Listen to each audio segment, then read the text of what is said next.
They say your first real heartbreak shapes you in ways you don't understand until years later. I always thought that was bullshit. I thought love was supposed to hurt when it ended. Sure. But I never imagined it could tear me open in such a way that I'd still be tracing the scars long after she left. Her name doesn't matter anymore. At least that's what I keep telling myself. But every corner of this city still whispers her presence. The coffee shop where we first spoke. The park where she laughed until tears rolled down her cheeks. Even the quiet streets I drive at night, trying to outrun the ghost of a woman who was never really mine to keep. I was 24 when I met her. Young enough to still believe in love the way kids believe in superheroes, but old enough to think I was finally stepping into my adult life. She was older, 38, divorced, a mother, a woman who carried both grace and heaviness in her eyes. As if the world had taught her lessons I couldn't yet imagine. That I didn't just fall for her. I built a life in my head with her, a future that felt so real I could almost touch it. But the truth is, sometimes the people who teach us the most about love are the ones who were never meant to stay. And God, did she teach me? I grew up in Portland, Oregon, a city that's both restless and sleepy at the same time.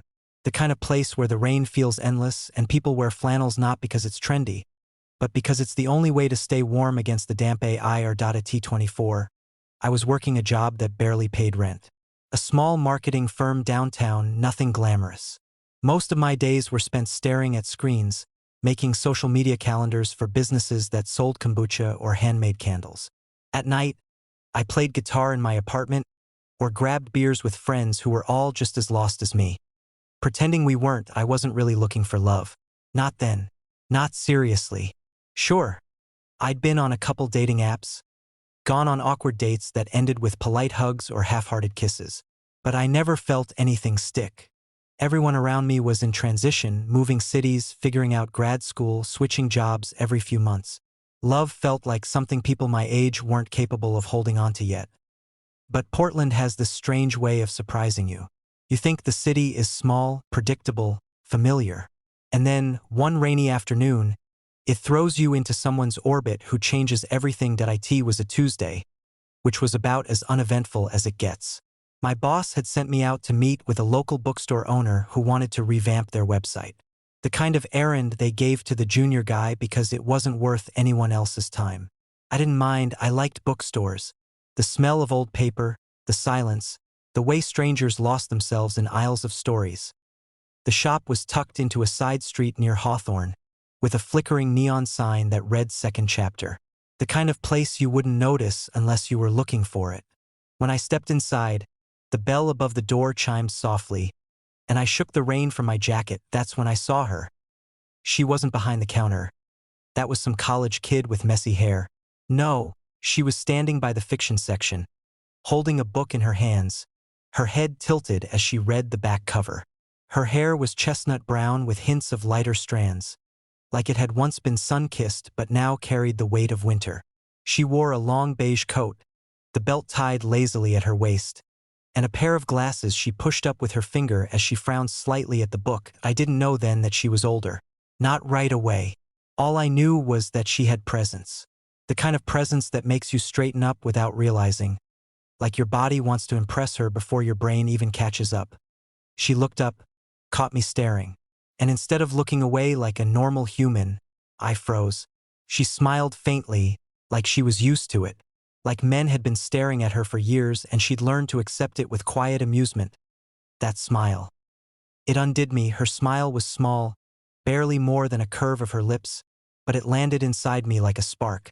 I panicked and did the only thing my socially awkward self knew how to do. Pretend I was looking for something on the shelves nearby. My fingers brushed along paper spines, none of the titles registering. My heart thumping way too loud for such an ordinary Tuesday. When I finally glanced back, she was still there, still holding the same book, except now she was watching me with quiet curiosity. "You look lost," she said, her voice smooth, low, with that confident warmth people only seem to acquire after they've lived through enough storms. That I laughed, caught off guard. "That obvious?" "Pretty obvious," she replied, slipping the book back onto the shelf. "Unless you're one of those people who stares at titles but doesn't actually read them." I smirked.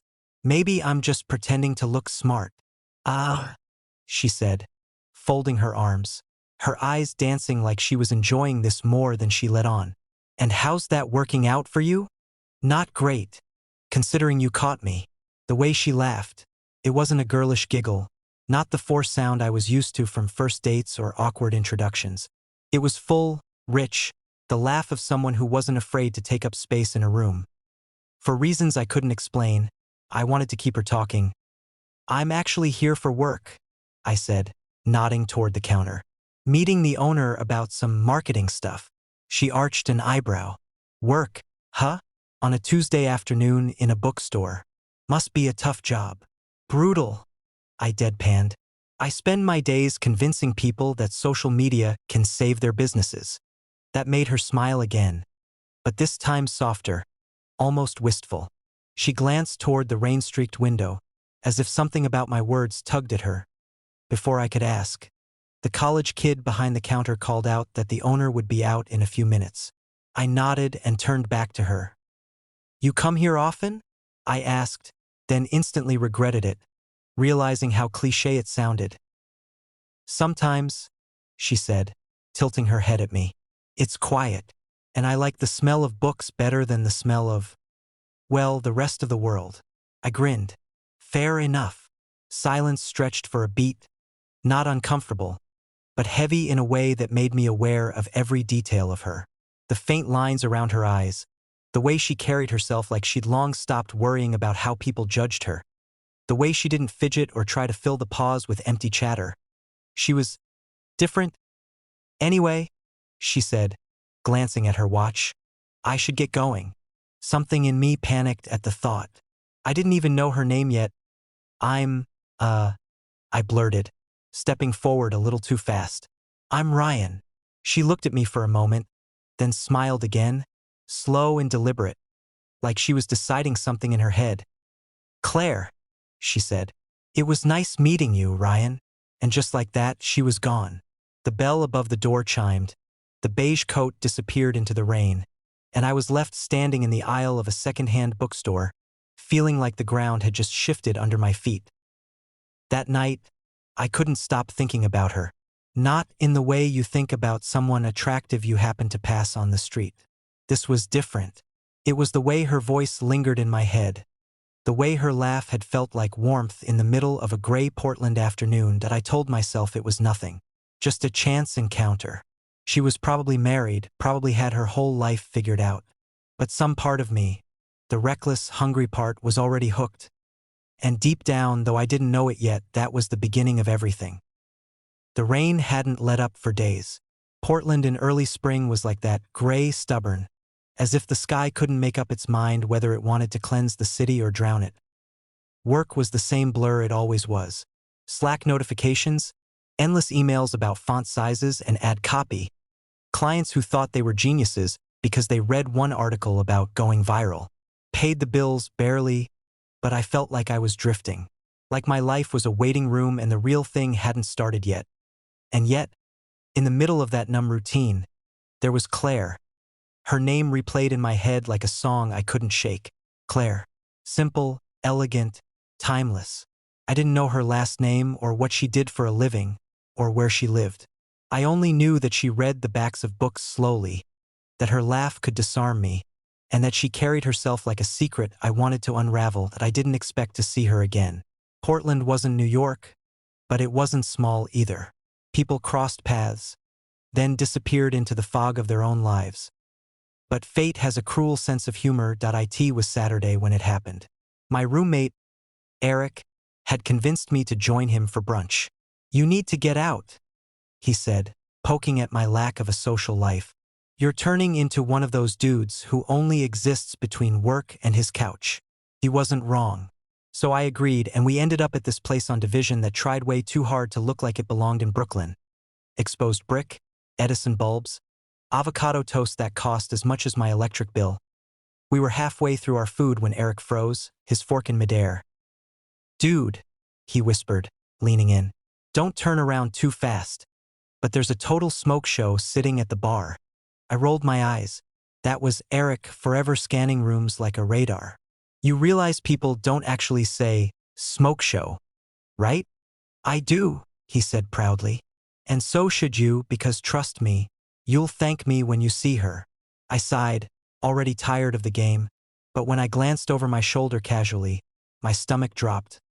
Claire. She was sitting alone at the bar, a coffee in front of her, flipping through her phone like she had nowhere to be. Her hair was pulled back today, a few strands escaping around her face, and she wore a dark green sweater that made her eyes, God, her eyes, look like they held pieces of the forest. Holy shit, I muttered under my breath. Eric grinned. Called it. She's way out of your league, though. I shot him a glare but barely registered it. My brain was already racing, my body buzzing with the same electricity I'd felt in the bookstore. What were the odds? Out of all the cafes, all the weekends, she was here. I'm gonna talk to her, I heard myself say. Eric nearly choked on his mimosa. Wait, seriously? That's your plan? Yeah. What's your angle? I don't know. Honesty. He shook his head. Man, I admire the guts. But you're either gonna crash and burn or walk out with the greatest story of your life. Maybe both. I thought that I stood, nerves firing in every direction, and crossed the room. She didn't notice me at first. She was too busy scrolling, her brow furrowed in quiet focus. When I reached the bar, I cleared my throat. Claire! Her head snapped up, her eyes widening slightly. And then, recognition. That smile again, the one that seemed to know more than it said. Ryan, she said. Just my name, but it felt like a gift. I grinned, trying to act cooler than I felt. Didn't think I'd run into you twice in 1 week. Portland's small, she said, though the way her lips curved suggested she didn't mind running into me at all. You here alone? I asked, then instantly regretted how it sounded. She raised an eyebrow, amused. Why, are you checking if it's safe to talk to me? I laughed nervously. Maybe. I'm alone, she confirmed, taking a sip of her coffee. Just needed to get out of the house. Cabin fever, you know? I nodded, sliding into the empty stool beside her. Yeah, I get that. We talked. At first, it was small stuff, the rain, the bookstore where we'd met, the overpriced food in this city. But soon the conversation deepened. She told me she grew up in Seattle but moved to Portland after her divorce 2 years ago. She had a son, 10 years old, who spent weekends with his dad. She worked in real estate, which explained the confidence she carried, the way she looked at me like she could see through my bullshit in one glance. And I told her about my job, my music, my messy apartment, my general feeling of not having life figured out. Normally I hated admitting that to people, but with her it felt different. She didn't judge, didn't lecture. She just listened, her eyes soft, her hand resting around her mug like she was holding onto the warmth for both of us. Time slipped. An hour passed, then another. Eric eventually left, shooting me a thumbs up on his way out, but I barely noticed. It was just Claire and me, tucked into our own little bubble as the city moved around us. When she finally glanced at her phone, her expression shifted. Regret, duty, reality? I should go, she said softly. Yeah, I replied, though every part of me wanted to ask her to stay. She stood, pulling on her coat. It was nice, running into you again. I hesitated, heart pounding.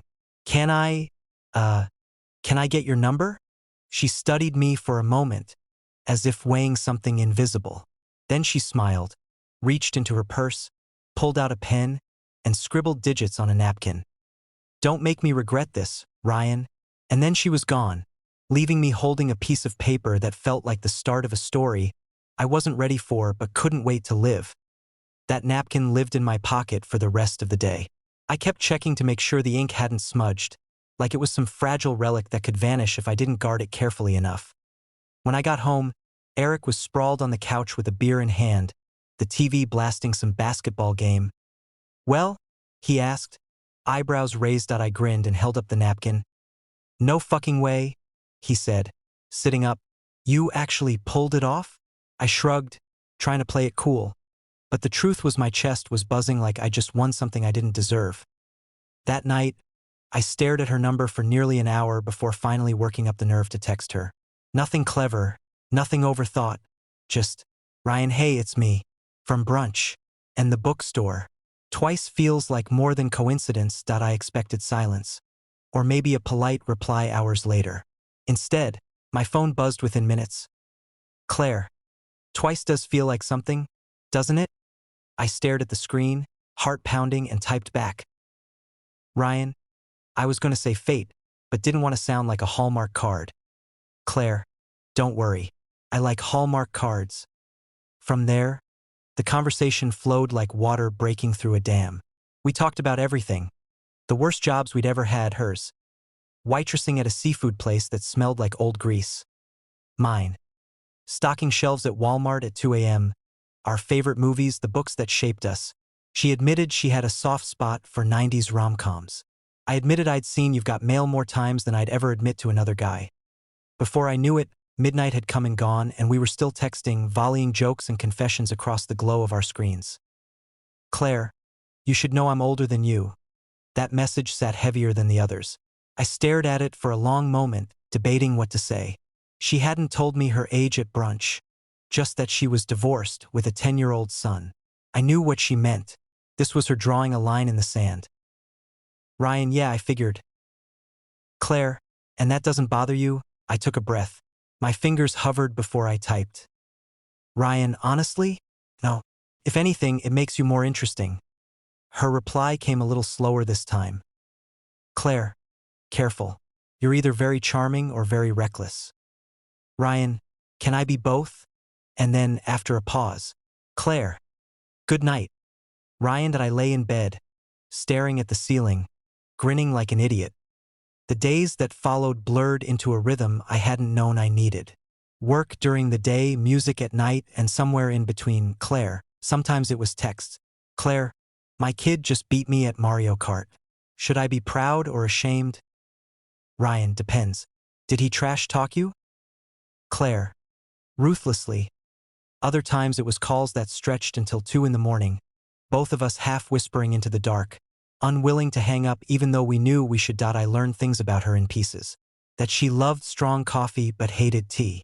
That she collected old postcards from thrift shops because she liked imagining the lives of the people who wrote them. That she had a scar on her knee from falling off a bike when she was 12, and for some reason, she always remembered the sting of gravel more than the pain.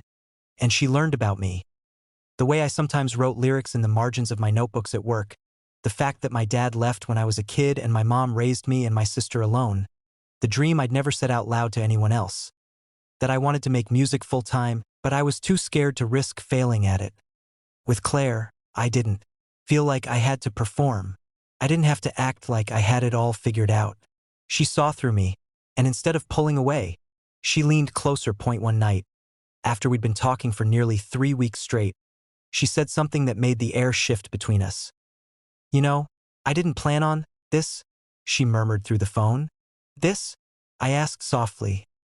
You, she said, talking to you, wanting to talk to you. It feels reckless. I swallowed hard, staring at the ceiling. Then why do it? There was a long silence, broken only by the sound of her breath on the line. Because it feels good, she whispered finally. My chest tightened. I didn't sleep much that night, but I didn't care. By the time we finally saw each other again in person, the anticipation had built into something unbearable. She suggested we meet for coffee on a Sunday morning, at a little cafe downtown that had crooked tables and the best cinnamon rolls I'd ever tasted. When she walked in, my stomach flipped. She wore a simple black sweater and jeans, her hair falling loose around her shoulders, and I swear every guy in the place turned his head. But when she saw me, her whole face softened. Hey, she said, sliding into the seat across from me. Hey, it wasn't dramatic. No fireworks, no movie soundtrack swelling. Just a quiet, simple moment. And yet I felt it, the pull, like the rest of the world had faded, and she was the only person left in focus. The cafe smelled of espresso and sugar, that perfect mix of comfort and caffeine that made Sunday mornings bearable. Claire ordered a cappuccino, I got my usual black coffee, and we split a cinnamon roll that came out warm, icing dripping down the sides. You know, she said as she cut into it with a fork. This is technically dessert, not breakfast. I grinned. So, dessert for breakfast is one of the best parts of being an adult. She laughed, shaking her head, but when she took a bite, her eyes closed briefly, like she was savoring more than just the taste. Conversation was easier than it had any right to be.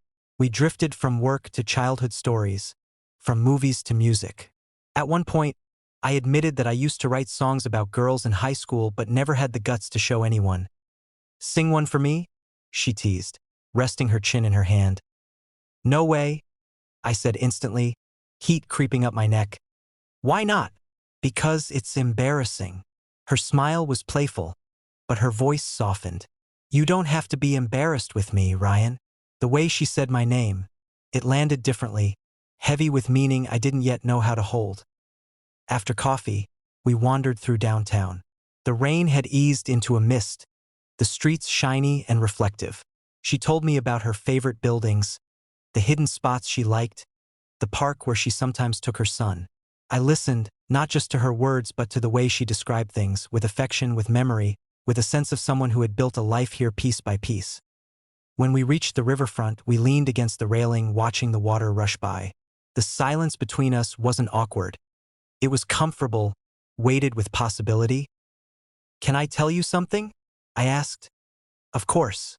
I don't really do this," I admitted. "Not like this. I've been on dates, but they always feel forced. With you, it doesn't." She looked at me, her expression unreadable for a moment. Then she reached out, her fingers brushing mine. Just a touch, but enough to send a current up my arm. "I feel it too," she said quietly. The weeks that followed blurred into a rhythm I craved more than anything. Coffee dates, late-night phone calls, afternoons spent walking aimlessly just to be near each other. Claire had a way of pulling me into her world without even trying. One Saturday, she invited me to her place. Her house was tucked into a quiet neighborhood on the east side. A modest two-story with a front porch and a garden that looked like it had once been well kept but had since fallen victim to busy schedules. Inside, it was warm, lived in. Photographs on the mantel. Her son at different ages, her smiling with friends, snapshots of vacations. "This is me," she said with a small, almost apologetic smile. "Single mom chic. It feels like a home," I said honestly. She poured us glasses of wine, and we sat on the couch. Her son was with his father that weekend, so the house was unusually quiet. At first, we talked the way we always did. But then, somewhere between the second glass and a story about her college years, the air shifted, her hand brushed mine, lingering just a second longer than casual. My heart hammered. "Ryan?" she whispered. Almost like a warning, I leaned in anyway. And when her lips met mine, it was like the world tilted. The kiss deepened slowly, carefully, as if she was testing the waters. But when she finally pulled me closer, her hand sliding behind my neck, all hesitation burned away. Later, lying beside her in the dim light of her living room, I felt something I'd never felt before. Not just attraction, not just infatuation. Something heavier, something that wrapped around me and whispered promises I hadn't even made yet. I traced patterns on her arm, watching the way her eyes softened when she looked at me. "You're dangerous?" she murmured. "Why?" "Because you make me feel like I'm allowed to want this." I kissed her forehead, my chest tightening with a truth I hadn't admitted even to myself. "I want you," I said. She didn't answer right away. She just closed her eyes, leaned into me, and for the first time in years, I imagined what it might be like to build a future with someone. With her. Falling for Claire wasn't like falling off a cliff. It wasn't sudden. It was slower, deeper, like the tide pulling me further and further from shore before I realized I couldn't touch the ground anymore. Our lives began to intertwine in small ways at first. She'd call me on her lunch breaks, whispering in her car with the sound of rain tapping on the windshield. I'd send her photos of the songs I was writing, the messy notebook pages where lyrics tangled with coffee stains. She'd send me pictures of her son's latest Lego creation, or a shot of her desk at work with the caption, "This is hell, send snacks." But then there were the weekends. When her son was with his dad, the house became ours. Those days blurred together. Mornings that began with her making coffee while wearing one of my t-shirts. Afternoons spent curled on the couch as sunlight streamed through the blinds. Nights tangled in sheets where time didn't exist. One Friday night, after I'd come over with takeout and a bottle of cheap red wine, she curled up next to me on the couch, her head resting on my chest. "Do you realize how reckless this is?" she murmured. I kissed the top of her head. "You've said that before. Because it's true. You're 24. She trailed off, then laughed softly. "Well, let's just say I'm not 24. So what?" I said. "I don't care." She lifted her head, her eyes searching mine. "You should. People will talk. My ex will talk. My son. God. I don't even know what I'd tell him." "Tell him the truth," I said simply. "That you met someone who makes you happy." Her expression softened, conflicted. She reached up and touched my face, her thumb brushing along my jaw like she was memorizing me. "You make it sound so easy," she whispered. "Because it is." It wasn't, of course. Deep down, I knew that. But in that moment, with her looking at me like I was the only thing anchoring her, I believed it. Our secret world expanded. She introduced me to her favorite parts of the city. The quiet bookstore tucked into a side street, the little Italian place that didn't even have a sign, the park where she went to think when life felt too heavy. One afternoon, we drove out of the city, winding along the Columbia River Gorge. The cliffs rose high above us, waterfalls cascading down in ribbons of silver. We stopped at one of the lookouts, the wind whipping around us, and she leaned against the railing, her hair wild, her eyes bright. "It feels good to get out of the city," she said, her voice carrying on the wind. "Yeah." I slipped my arm around her. "Feels like we could disappear here. Maybe that wouldn't be so bad," she whispered, almost to herself. I kissed her then, hard, the kind of kiss that tasted of possibility and danger all at once. But it wasn't all sunsets and stolen weekends. There were cracks, too, small hairline fractures that I ignored because I didn't want to see them.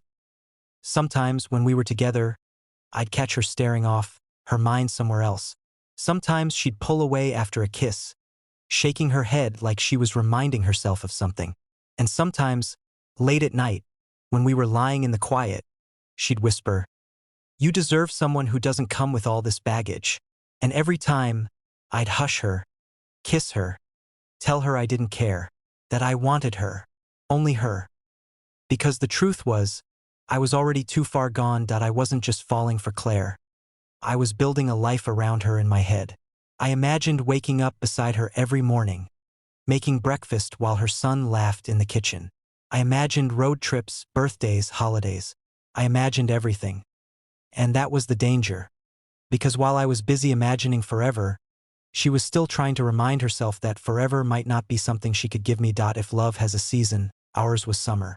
Even though the calendar said spring, everything about those weeks felt like the heat of something new, something alive, something unstoppable. Claire and I fell into a rhythm that made the rest of the world feel irrelevant. Work became something I tolerated only so I could rush to her afterward. Music became something I wanted to share with her before anyone else. My friends noticed I was disappearing, but I didn't care. My orbit had shifted, and she was the center point. One Saturday morning, I woke up to the smell of pancakes. Groggy, I padded into the kitchen to find Claire at the stove, flipping them with effortless grace, her hair pulled into a messy bun, wearing nothing but one of my old hoodies. "This feels illegal," I mumbled, wrapping my arms around her from behind. She laughed softly. "What does?" "You, in my hoodie, making pancakes in my kitchen. It's like, I don't know, something out of a movie." She glanced at me over her shoulder, her smile touched with something wistful. "Careful, you're going to get used to this." "I want to get used to it." The words slipped out before I could stop them.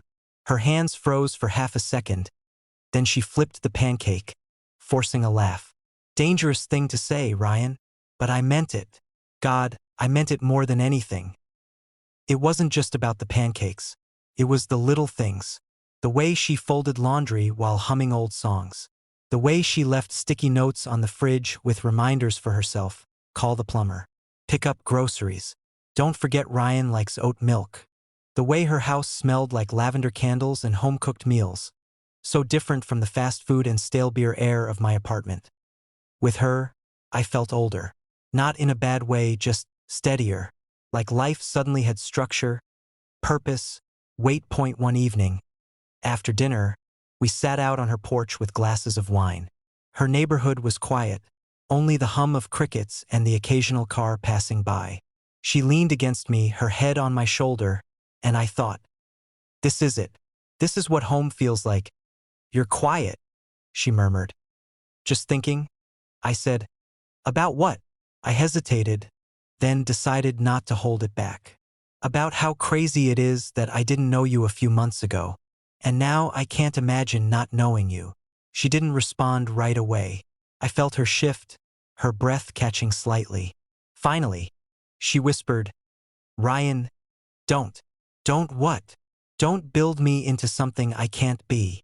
I pulled back enough to look at her. What are you talking about? You're already everything. Her eyes softened, but they also carried that familiar flicker of conflict. You're young. You still have so much ahead of you. I don't want to be the reason you settle for less than you deserve. I shook my head. Less? Claire, you're... I stopped, swallowing the lump in my throat. You're more than I ever thought I'd find. She stared at me for a long moment, and I swear her eyes shone with something that looked like longing. But then she turned away, sipping her wine. The silence between us was heavy. But in my mind, I wasn't hearing doubt. I was hearing opportunity, a challenge, a chance to prove to her that I was serious, that this wasn't just some fling. I started picturing our future in vivid detail, that we'd move in together, maybe into a bigger house where her son could have his own room decorated with Star Wars posters or whatever he was into. I'd fix up the garden out back, plant vegetables in neat rows. Claire would host dinner parties, her laugh carrying across the table while I played guitar afterward. Holidays, vacations, birthdays. I saw them all, unfolding like pages in a book already written. Sometimes, late at night, I'd let myself whisper it aloud in the dark while she slept beside me. I love you. She never stirred, never answered, but saying it into the quiet felt like planting seeds in soil I prayed would grow. But love doesn't live in fantasies. And as much as I built castles in my head, the real world was still there, waiting to test every foundation. And deep down, even as I dreamed, I think Claire already knew how fragile it all was. Love, when it's new, has a way of blinding you. It paints the world brighter, makes flaws look like quirks, turns warnings into whispers you ignore. For weeks, I'd lived in that light. But eventually, shadows crept in. At IT started small. Point one Thursday night, I showed up at Claire's house with flowers. Just some cheap sunflowers I'd grabbed on the way. She opened the door, hair messy, eyes tired, wearing sweatpants and an old college hoodie. What's this? She asked, taking the flowers. Thought you could use some cheering up. Her smile was faint, polite almost. She set them in a vase, but instead of pulling me in for a kiss, she sighed. Ryan, I've had the longest day. Work was a nightmare. My ex is dragging his feet about child support, and my son has a fever. I just can't tonight. I nodded, trying to hide the sting. Yeah, of course. I'll let you rest. But as I walked back to my car, a pit formed in my stomach. It wasn't rejection, not really, but it was a reminder. Her life wasn't just mine. She had a whole world I wasn't fully part of. The cracks widened the night I met her. Stor1es wasn't planned. I stopped by to drop off a book I'd borrowed, forgetting it was her week with him. When she opened the door, he was right there. A skinny kid with dark hair and wide eyes, clutching a half-built Lego spaceship. Hey, I said awkwardly. Ryan, this is Evan, Claire said quickly, her tone a little too bright. Evan, this is a friend of mine. Friend. The word hit harder than I expected. Evan just stared at me, suspicious in the way kids can be, then disappeared into the living room without a word. Claire exhaled, rubbing her temple. You should go, she whispered. That I left without arguing, but something inside me twisted. Friend. After everything, after nights tangled in her bed, after secrets and whispered dreams, friend was what I was allowed to be in her real world. The next few weeks felt different. She still texted me, still wanted me when her son was at his dad's or when work wasn't crushing her. But she was pulling away in ways she thought I wouldn't notice. Canceling plans last minute. Taking longer to reply. Ending calls early with excuses about being tired. One night, lying beside her, I asked the question I'd been too afraid to voice. "Claire, what are we doing?" She turned to me, her eyes shadowed in the dim light. "We're enjoying what we have." That's it. My voice cracked more than I wanted. Because I was kind of hoping we were building something. Her silence said more than words could. Finally, she whispered, "Ryan, you don't understand how complicated my life is." "Then let me understand." She shook her head, her voice breaking. "You deserve someone who doesn't come with an ex-husband, custody battles, and a kid who might never accept you. Someone who can give you everything without hesitation. I can't promise you that." I reached for her hand, desperate. "I don't want anyone else. I want you." Her eyes filled, but she pulled her hand away. "You think that now, but one day you'll realize I was right." That night, sleep wouldn't come. I stared at the ceiling, heart pounding, my mind a war zone.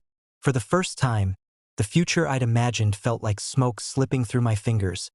But I wasn't ready to let go that I couldn't. Because by then, Claire wasn't just someone I loved. She was the vision of the life I wanted, the anchor I thought I needed. And I was ready to fight for her, even if she was already starting to imagine a world without me in it. That I've never been good at letting go. When I feel something slipping, my instinct is to grip tighter, to prove that I can hold it together. With Claire, that instinct went into overdrive. I started showing up with little surprises. Coffee from her favorite cafe waiting on her desk at work. Groceries stocked in her fridge before she even realized she needed them. Handwritten notes tucked into her books. One night, I even cooked dinner for her and Evan, thinking it would show her I could fit into her world. I spent the whole day planning it. Chicken parmesan, garlic bread, even a homemade cake for dessert. When she walked into her kitchen and saw me setting the table, her smile was soft but strained. "Ryan, what's all this?" "Dinner. For us. For you and Evan." Her son came in, backpack still slung over his shoulder. He glanced at me, then at the food, then muttered, "I'm not hungry," before disappearing into his room. Claire pressed her lips together. "He's not used to this." "It's fine," I said quickly, forcing cheer. "He'll come around." We ate in silence, just the two of us. She pushed food around her plate more than she ate. I laughed too loudly at my own jokes, desperate to fill the quiet. By dessert, she looked exhausted. That night, after she kissed me goodnight, she whispered, "Ryan, please, don't try so hard." But how could I not? Trying was all I had. At work, my friends started to notice the change. "You look like hell, man," my buddy Chris said one afternoon as we unloaded boxes at the warehouse. "You sick or something?" "No, just not sleeping much." "Because of that older chick you're seeing?" He smirked. "What's her name again?" "Claire." I bristled at his tone. "She's not just some older chick. She's amazing." Chris shrugged. "If she's so amazing, why do you look like you're losing a war every time her name comes up?" I didn't answer, but the truth gnawed at me. One Saturday, I decided to do something bigger, something she couldn't ignore. I drove 2 hours to a lake she once mentioned loving as a kid. I rented a cabin for the weekend, stocked it with wine, candles, everything I thought she'd like. When I surprised her with the plan, her eyes widened. "Ryan, this is wow. Just us," I said eagerly. "No stress, no work, no exes, no custody schedules. Just you and me." She hesitated, and my stomach dropped. "Please," I whispered. "I just want time with you." Finally, she nodded. "Okay, just us." For 2 days, it felt like we'd rewound the clock. We cooked together, swam in the lake, stayed up late talking by the fire. She even laughed the way she used to, free and unguarded. And for a moment, I believed I'd fixed it. I believed love really could conquer everything. But on the drive home, as she stared out the window quiet, her hand resting limply in mine, I realized something terrifying. I was the only one still fighting, She was letting me hold on, but she wasn't holding back. That night, lying awake while she slept, the thought hit me like ice water. What if love isn't about holding tighter? What if love is knowing when someone's already let go? I refused to accept it. I couldn't. So I kissed her shoulder, whispered "I love you" again into the dark, and pretended not to notice that she didn't whisper it back. I should have seen it coming. Maybe I was too busy imagining forever, too busy building a life in my head where Claire never left. But the signs were there, subtle at first. The delayed texts, the quiet sighs, the way she sometimes stared out the window like she was looking for a way out rather than at me. That it hit me one Thursday night. I had stopped by her apartment unannounced, carrying takeout from her favorite Thai place. I thought it would be a sweet gesture. Her favorite pad Thai, spring rolls, a small bottle of wine. She opened the door, her hair loose, eyes shadowed. "Ryan, I wasn't expecting you. I thought we could eat together," I said, stepping inside. She sighed, stepping aside to let me in. "I can't tonight. It's been a long day. Really long." I frowned, setting the food on the counter. "You always say that. You're tired. You've got work. Evan, I get it. But I just want time with you." She shook her head, her voice quiet but firm. "Ryan, we need to talk." My stomach dropped. We sat on the couch, the takeout untouched. She looked at me, searching my face, her own expression a mixture of guilt and sorrow. "I can't do this the way you want," she said finally. I can't give you what you think you're getting. I love you, Ryan. But you can't give me what?" I asked, my voice rising. "Because right now it feels like everything is perfect." She flinched at my tone. "It's not perfect. You don't understand my life, my responsibilities. I have a son. I have a past. I have limitations. You deserve someone who can be all in, without strings attached. I can't be that person for you. Not now. Not ever." The words hit me like a punch to the gut.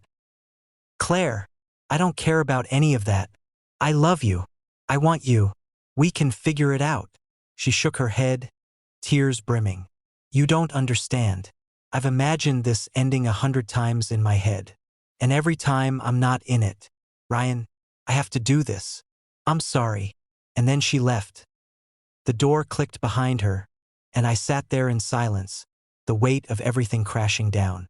The food sat cold on the counter. The wine went untouched. The apartment felt empty, as if she had taken the light of my life with her. I wanted to scream, to chase her, to beg her to stay. But the truth was, she had already made her decision. I could only watch, frozen, as the life I had imagined evaporated. For weeks, I couldn't eat, couldn't sleep. I replayed every moment, every text, every laugh, wondering what I had done wrong, or if it was simply never meant to be. The worst part wasn't the absence of Claire. It was the lingering presence of her in every memory, in every corner of my city. Her laugh, her hand in mine, the warmth of her body beside me. All gone, yet all still there. The breaking point had arrived, and with it, I realized something I hadn't admitted. Love doesn't always save you. Sometimes, love is just the first step toward heartbreak. The first morning after Claire left, I woke up to silence. Not the comforting kind, not the kind that fills a room with possibility. The kind that presses against your chest, makes your lungs ache, and leaves your hands empty. Her side of the bed was cold. The sheets smelled faintly of her perfume. I wanted to crawl into them, to feel her warmth, even if it was just a memory. But she wasn't there, and I was too stubborn to cry. I tried to go through the motions of my life. Work, music, friends, but everything felt hollow. The coffee tasted bitter, the music sounded muted, the apartment too quiet. Even Eric noticed. "You look like death," he said one evening, handing me a beer. "I feel like it too," I muttered. Staring at the floor, he shook his head. "Dude, she left. Yeah, it sucks. But you can't live in this anymore. You have to move on." "Move on," I repeated bitterly. "You make it sound so easy." "It's not," he admitted. "But you've got to try. Otherwise, you're just stuck." I threw myself into work first. Marketing campaigns, social media strategies, emails, and meetings. Anything to keep my mind from wandering to Claire's smile or the way she'd whispered my name in the dark. But every client presentation, every spreadsheet, every pixel on my screen was a reminder that she wasn't there to share it with me at a tea night. I would sit with my guitar, strumming the same chord progressions over and over, writing lyrics I couldn't finish, words that felt empty without her to inspire them. Even when friends dragged me out, it was hollow. Laughter felt forced, drinks tasted flat, and every beautiful woman I saw became a reminder that no one could replace her. Weeks turned into months. I began small rituals to survive. Long runs at dawn, late-night drives through the city, journaling my thoughts into notebooks that smelled faintly of her perfume. Something I couldn't bring myself to throw away, I replayed everything we had. The first bookstore meeting, the coffee dates, the cabin at the lake, the nights we whispered secrets in the dark. I remembered the way she laughed, the soft press of her lips, the way she smelled after a day in the rain. And I realized that even though she had left, a part of her had imprinted on me permanently. I would carry her with me forever, whether I wanted to or not. One night, after a long drive, I stopped at the riverfront where we had walked months ago. The city lights reflected on the water, broken and shimmering, like my own fractured heart. I leaned on the railing, staring out at the river, and whispered into the wind. "I loved you, Claire. I still do." No answer came, of course, but the act of saying it, aloud, in the quiet night, brought a small release that I knew I couldn't force her back. I knew I couldn't turn back time, but maybe, just maybe, I could start learning how to live again, carrying her memory without letting it destroy me, because love, I realized, doesn't always end the way you imagine. Sometimes, love teaches you how to survive after it leaves. Spring was turning into summer, and Portland finally felt like itself again. The gray, stubborn rain gave way to longer days, warm light, and streets alive with people, music, and movement. For the first time in months, I felt the tightness in my chest loosen. Just slightly, but enough to notice that I started small. Morning runs became longer. My guitar saw more than just sad chords. I began experimenting, writing melodies that weren't only about loss. I even joined an open mic night at a local cafe, something I would never have dared to do when Claire was around. Standing on that tiny stage, strumming my guitar, I felt something I hadn't in a long time. Freedom that I still thought about her, of course. The memory of Claire was stitched into my life. Her laugh, her perfume, the warmth of her hand in mine. But instead of a weight dragging me down, it became a compass. A reminder of the kind of love I was capable of giving, the depth of connection I had experienced, and the growth I could carry forward. Work, too, changed. I stopped seeing tasks as meaningless chores and began treating them like tools to build a life I wanted. One where I was accountable to myself first, not defined by someone else's choices. I even pitched a risky marketing project that had been simmering in my mind for months. It was accepted, and for the first time, I felt pride in what I was creating independent of anyone else. Friends noticed the difference. Eric nudged me one evening, laughing. "Look at you. You're actually alive again." It's kind of weird seeing it. I smiled, grateful for his observation. Yeah, I guess I am. Love, I realized, wasn't only about possession. It wasn't about clinging so tightly that you choke the other person. Love was memory, impact, growth. Claire had left a mark on me. Not a scar, not a wound, but a blueprint of what it meant to connect with someone deeply, truly, honestly. And that was enough that I didn't know if I'd ever love like that again, or if I'd meet someone who fit the life I imagined with her. But I did know I could survive it. I could honor the past while stepping into the future. One quiet evening, I drove past the bookstore where we had met. It was still there, unchanged, and I paused. I thought of Claire, smiled faintly, and whispered under my breath, "Thank you for everything." And then I drove on, feeling lighter than I had in months. The city stretched out before me, alive and full of possibility. I didn't know what tomorrow held, but I knew I was ready to face it. Because love leaves you, heartbreak teaches you, and life, unpredictable, messy, beautiful, keeps moving. And so would I. Time had a way of softening the sharp edges of memory. It didn't erase the past. It only made it manageable. I was 30 now, settled into a rhythm I hadn't thought possible during those months after Claire left. Music had become more than a hobby. It was a career, something I had chased relentlessly. I toured occasionally, recorded songs that reflected pieces of my past, and built a small circle of friends who understood me, flaws and all. Some days, I still thought of Claire. Her laugh, the way her fingers brushed mine, the quiet moments in the cabin by the lake. Sometimes, in a song or a quiet street corner, I'd catch a glimpse of her in my mind, as vivid as ever. But it wasn't pain anymore. It was gratitude. Because she had shown me what it meant to love someone fully, to imagine a future, to hope recklessly. And when she left, she taught me resilience. Life moved forward. I met someone else eventually, a woman who was kind, strong, and patient, who understood that I carried my past with me. We fell into a rhythm of laughter, shared dreams, and quiet Sunday mornings. It wasn't Claire, and it never would be. But it was real. And it was enough. One day, walking along the riverfront, the same one where I had whispered her name into the night years ago, I paused and smiled. The city hummed around me. Couples strolled past, children laughed, and the water shimmered in the late afternoon sun. That I whispered her name again. Not out of longing, not out of regret, but out of appreciation. Thank you, Claire, for the love, for the heartbreak, for the lessons, for showing me what it meant to truly feel. And with that, I walked on forward, free to love again, free to dream, and free to live without the weight of what could have been. The past would always be a part of me, but it no longer defined me. Life was still messy, still unpredictable, still beautiful, and I was finally ready to embrace it fully.